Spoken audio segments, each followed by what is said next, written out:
Hi hello ಎಲ್ರಿಗೂ ನಮಸ್ಕಾರ. Welcome to my channel ಜೀವನ ಸತ್ಯಕತೆ. ನಾನಿವತ್ತು ನಿಮಗೆ ತಿಳಿಸ್ಕೊಡ್ಬೇಕು ಅಂದ್ಕೊಂಡಿರೋ ವಿಷಯ ಯಾವುದಪ್ಪ ಅಂದರೆ, ದೇವರ ಮನೆಗಳಲ್ಲಿ ಯಾವ ಯಾವ ವಸ್ತುಗಳನ್ನು ಇಡಬೇಕು ಹಾಗೂ ಯಾವ ಯಾವ ವಸ್ತುಗಳನ್ನು ಇಡಬಾರದು. ಇಂತಹ ವಸ್ತುಗಳನ್ನು ಇಟ್ಟರೆ ಅದೃಷ್ಟ ಕುಲಾಯಿಸುತ್ತದೆ.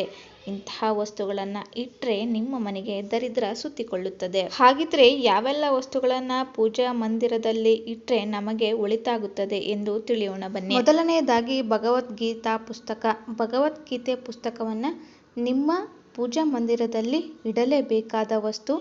ನೀವು ಇದನ್ನು ಓದದೇ ಇದ್ದರೂ ಪರವಾಗಿಲ್ಲ, ಅದರಲ್ಲಿರುವ ಶ್ಲೋಕಗಳನ್ನು ಓದದೇ ಇದ್ದರೂ ಪರವಾಗಿಲ್ಲ, ದಿನ ಪೂಜೆಯನ್ನು ಮಾಡ್ತಾ ಇರಿ, ನಿಮಗೆ ತುಂಬ ಒಳ್ಳೆಯದಾಗತ್ತೆ.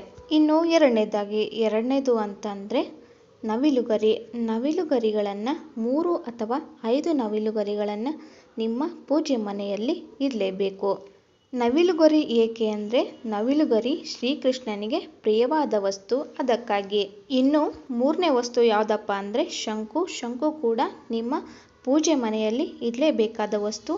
ನೀವು ಯಾವಾಗಲೇ ಪೂಜೆ ಮಾಡಬೇಕಾದ್ರೂ ಶಂಖವನ್ನು ಊದಬೇಕು, ಅಥವಾ ಊದದೇ ಇದ್ದರೂ ಪರವಾಗಿಲ್ಲ, ಅದನ್ನು ನಿಮ್ಮ ಮಂದಿರದಲ್ಲಿ ಇಟ್ಟು ಪೂಜೆ ಮಾಡಿ.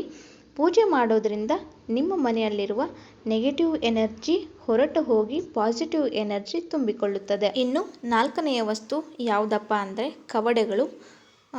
5 ಅಥವಾ 9 ಕವಡೆಗಳನ್ನು ಒಂದು ಗಂಟಿನಲ್ಲಿ ಕಟ್ಟಿ ನಿಮ್ಮ ಪೂಜಾ ಮನೆಯ ಒಂದು ಮೂಲೆಯಲ್ಲಿ ಇಡಬೇಕಾಗತ್ತೆ. ಈ ಕವಡೆಗಳನ್ನು ಯಾಕೆ ಇಡ್ತಾರೆ ಅಂದರೆ, ಲಕ್ಷ್ಮೀ ದೇವಿಗೆ ತುಂಬ ಪ್ರಿಯವಾದ ವಸ್ತು, ಅದಕ್ಕಾಗಿ. ಇನ್ನು 5ನೇ ವಸ್ತು ಯಾವುದು ಅಂದರೆ ಗೋಮತಿ ಚಕ್ರ.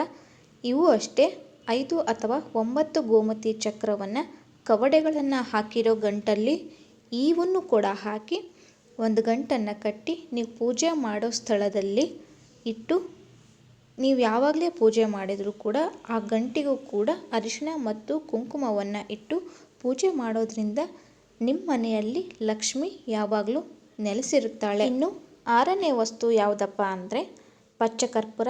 ಸ್ವಲ್ಪ ಪಚ್ಚಕರ್ಪೂರವನ್ನು ಒಂದು ಡಬ್ಬಿಯಲ್ಲಿ ಹಾಕಿ ಅದಕ್ಕೆ 9 ಯಾಲಕ್ಕಿ ಹಾಗೂ 9 ಲವಂಗವನ್ನು ಅದೇ ಡಬ್ಬಿಯಲ್ಲಿ ಹಾಕಿ ನಿಮ್ಮ ಮನೆಯ ಲಕ್ಷ್ಮೀ ಫೋಟೋ ಕೆಳಗೆ ಇಟ್ಟು ಪೂಜೆಯನ್ನು ಮಾಡೋದ್ರಿಂದ ಕೂಡ ನಿಮಗೆ ಒಳ್ಳೆಯದಾಗುತ್ತೆ. ಇನ್ನು 7ನೇ ವಸ್ತು ಯಾವುದಪ್ಪ ಅಂದರೆ ತಾವರೆ ಬೀಜಗಳು.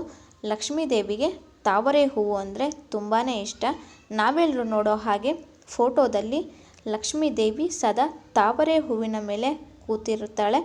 ಹಾಗಾಗಿ ತಾವರೆ ಹೂವಿನೊಂದಿಗೆ ಪೂಜೆ ಮಾಡ್ಬೋದು. ತಾವರೆ ಹೂವು ಇಲ್ಲ ಅಂದರೆ ಯಾವಾಗಲೂ ಕೂಡ ಸದಾ ನಿಮ್ಮ ಪೂಜೆ ಮನೆಯಲ್ಲಿ ತಾವರೆ ಬೀಜಗಳನ್ನು ಇಟ್ಟು ಪೂಜೆ ಮಾಡೋದ್ರಿಂದ ನಿಮ್ಮ ಕಷ್ಟಗಳು ದೂರವಾಗುತ್ತವೆ. ಇನ್ನು 8ನೆಯ ವಸ್ತು ಯಾವುದು ಅಂದರೆ ಕುಬೇರನ ವಿಗ್ರಹ. ನೀವು ನೋಡಿರೋ ಹಾಗೆ ಗಮನಿಸಿ, ಎಲ್ಲ ಮಾರ್ವಾಡಿ ಅಂಗಡಿಗಳಲ್ಲಿ ಕುಬೇರನ ವಿಗ್ರಹ ಇದ್ದೇ ಇರುತ್ತೆ. ಅಂದರೆ ಕುಬೇರ ಅಂದರೆ ದುಡ್ಡು ಯಾವಾಗಲೂ ನಮ್ಮ ಮನೆಯಲ್ಲಿ ನೆಲೆಸಿರಬೇಕು. ಲಕ್ಷ್ಮೀ ದೇವಿ ಸದಾ ನಮ್ಮ ಮನೆಯಲ್ಲಿ ಇರಬೇಕು ಅಂದರೆ ಕುಬೇರನ ವಿಗ್ರಹವನ್ನು ಪೂಜಾ ಮನೆಯಲ್ಲಿ ಇಟ್ಟು ಸದಾ ಪೂಜೆ ಮಾಡ್ತಾ ಇರಿ. ನೋಡಿದ್ರಲ್ಲ ಸ್ನೇಹಿತರೆ, ಇವೆಲ್ಲ ವಸ್ತುಗಳು ನಿಮ್ಮ ಪೂಜೆಯ ಮನೆಯಲ್ಲಿ ಇರಲೇಬೇಕಾದ ವಸ್ತು. ಇವೆಲ್ಲ ಇದ್ದರೆ ನಿಮ್ಮ ಎಲ್ಲ ಕಷ್ಟಗಳು ನಿಧಾನವಾಗಿ ಸುಧಾರಿಸುತ್ತಾ ಬರುತ್ತದೆ. ಲಕ್ಷ್ಮಿ ನಿಮ್ಮ ಮನೆಯಲ್ಲಿ ಸದಾ ನೆಲೆಸಿರುತ್ತಾಳೆ.